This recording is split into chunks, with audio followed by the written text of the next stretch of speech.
Hey everyone, good morning from chilly Colorado. It's a balmy 10 degrees today. I got some bad news. So for those of you who've been following me for a bit, you know that over the summer I recorded a video of the 5 technologies that I was most hopeful one for. The issue we're facing is that we're entering into a period of extreme capital dearth and a shortage of people in their 20s and their 30s. Well, the people in their 20s and their 30s are the folks who get together and imagine the future and develop the technology, and a lot of cheap capital is required to bring it to mass manufacture. And without those two factors, the pace of technological change that we've been used to seeing these last 20, 25 years is going to slow considerably. And that's before you consider any sort of general dislocations because of demographic aging or droughts of consumption or breakdowns in globalization. So the pace is going to slow incredibly. And the question is, which technologies are kind of already at the hump, where they're just right on the edge of mass manufacture and mass application. And one of the technologies that I identified was something called small modular nuclear reactors. The idea is you have a reactor that's small enough to fit on the back of a semi-trailer, and you can just plug it into any other power system. So if you've got a coal plant, for example, that you are looking to decommission, you can pull one of these in, or two of these based on the size, up to 10, and just plug them in and they're good to go. And the 20% of electricity that the United States gets from nuclear currently could continue in perpetuity. Well, over the course of the last couple of weeks, the companies that were involved in building the prototype have abandoned the project. They say the numbers no longer make sense. They could get enough sponsors. So if this technology is going to continue, it's going to continue at a later time with different players in an environment of even sharper limitations on technological development and capital availability, which means it's probably not going to happen this decade at all. Which means the 20% of the electrical grid that is supplied by nuclear right now is going to fade away, because with a couple of exceptions, all of those reactors are older than I am, and I turn 50 very, very soon. So not only do we need to massively increase the amount of power generation we have to double the size of the industrial plant as the Chinese break apart, and we need even more power in order to do the green transition and maybe move to a more electric future, we also have to replace 20% of our total energy supply, which is at the moment all base load, which is something that wind and solar can't come up with or can't work with because they're too intermittent.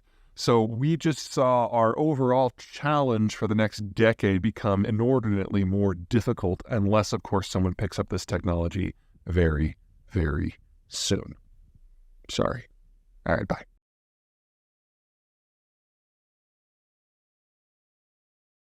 Hey everybody, Peter Zeihan here, coming to you from just below 13,000 feet in the San Isabel National Forest in central Colorado.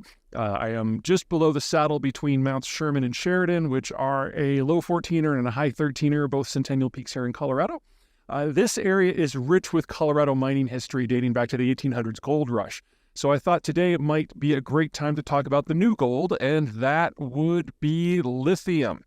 Now, for those of you who've been following me for a while, you know that lithium isn't great. It's not a fantastic battery chemistry. It's not particularly energy dense. It doesn't charge or discharge quickly. It tends to swell and heat to the point that sometimes it catches on fire. And that means it's just not very good for things like transport, where vibration and motion and temperature variation are just par for the day. But it is the best that we have. There's some promising things out there in labs, but nothing that's even close to prototype stage, whether it's vanadium batteries or flow batteries. We don't have anything else that we can produce in volume to provide 1/1000th of 1% of the global vehicle fleet to go EV, except lithium. So for at least the next 15 years, it really is the only game in town. I would love for that to be not true, and who knows, maybe we'll have some material science breakthroughs tomorrow, but even if we do, it's another 10 years before that's going to enter mass manufacturing, and that's assuming that we already have the input stream for whatever it happens to be. And that's kind of the problem with lithium. Now, lithium is produced in two ways. You can do your traditional mining, whether open pit or shaft, in order to get the rock, and then you pulverize it, and you turn it into concentrate, and then turn it into metal. Or you get something called spumante, which I'm sure I just butchered the pronunciation of. We're going to put the phonetics here for you. Which you can then dissolve in an evaporation pond, throw in some acids and chemicals and everything, and it basically separates the lithium carbonate from the rest of the rock, and then you can turn that into concentrate. Now, there are two big players in global lithium that collectively produce about 3/4 of everything we have.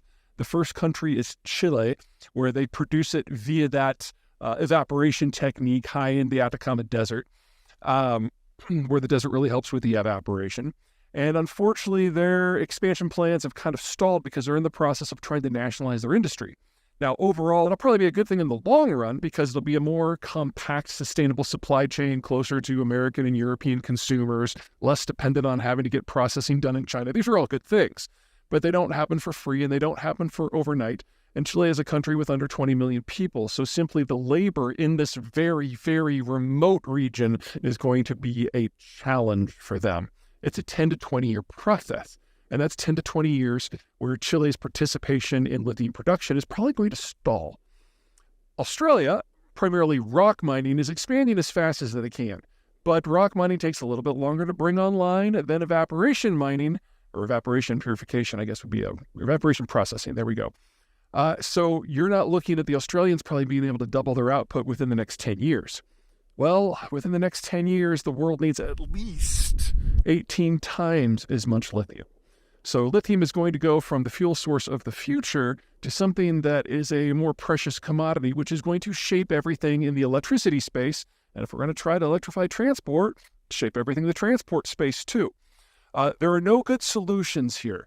Right now, the majority of the world's processing capacity is in China, and we're going to lose all of that. And the secondary producers of lithium are only in the low single digits in terms of production. Russia's on that list. We're going to lose that too. We will have some incidental sources coming online. For example, there is some new facilities in the United States, I believe a big one in Arizona coming online. But again, within 10 years, they collectively are probably only going to be increasing overall supply by 20 to 30%. The pipeline just isn't there. Even if we decided we wanted to throw $1 trillion at this problem tomorrow, it still takes years to bring this stuff online, and mining is only the first step. Once you've got that concentrate, you then have to turn it into metal, and only then can you turn it into chassis and battery systems, and that all needs to be built out too. And you guessed it, a fair amount of that is in China already, and we're going to lose it all. So, the smart play here remains $1 trillion put into not lithium production, but physical science research so we can find a better battery chemistry, preferably 2 or 3, so that we have a competition to see what the fuel of the future can be instead of being stuck completely on one that we already know probably isn't going to work for us. All right, that's it. See you from the top. Bye. I got a text through, so quick fact check. 47% of lithium right now comes from Australia. They've been expanding in leaps and bounds in the last decade. Chile has stalled out at 30%. Other than that, the rest of it holds. And one more add-on. Australia has negotiated their way into the Inflation Reduction Act. Remember, they have a free trade association with the United States, so they were able to join, and they will benefit from the subsidies for green tech that the Biden administration has established. That means the United States has preferential access to Australian uranium, and especially lithium. And as Australia's lithium industry expands, they'll be doing more and more processing, so this will eventually turn into lithium metal. It's still not enough for what the United States needs to do by like a factor of 3 or 4, but with preferential access, it means the United States will face significantly fewer problems with the green transition so long as lithium is the fuel of choice, as long as that is the case. But if the United States takes the lion's share of Australian lithium, there really isn't anything left for anyone else. So we are still in a world where the United States, because of its superior geography and financial position and alliance structure, can try to do the green transition. Don't think it'll go very well, but it can try. But partial success in the United States means a complete failure for the green transition everywhere else simply because of a lack of materials.